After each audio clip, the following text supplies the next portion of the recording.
آپ اندازہ کریں کہ یمن کا یہ رہنے والا، یمن کے اندر اس نے اعلان نبوت کیا، اسود عنسی اس کا نام بتایا گیا۔ اسود عنسی حضور کے دور اقدس میں نبوت کا دعویٰ کرتا ہے، صحابہ کرام کو اس سے نفرت کی یہاں تک انتہا پہنچی ہے کہ ایک صحابی فیروز دہلوی نے اس کے ہی محل میں جا کر کے اس کو واصل جہنم کر کے بتا دیا کہ حضور اللہ کے آخری نبی ہیں، آپ کے بعد کوئی نبی نہیں ہے۔ ہمارا بھی ایمان ہے کہ حضور اللہ کے آخری نبی ہیں، آپ کے بعد نبوت کا دروازہ بند ہے۔ جو نبوت کا دروازہ کھولنا چاہے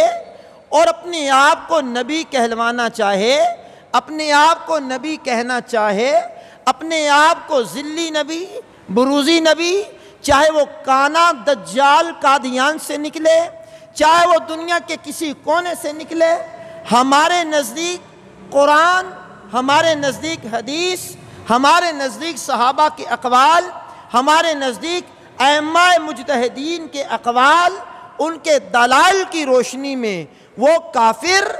مرتد، روندہ درگاہ، ملعون، اور جو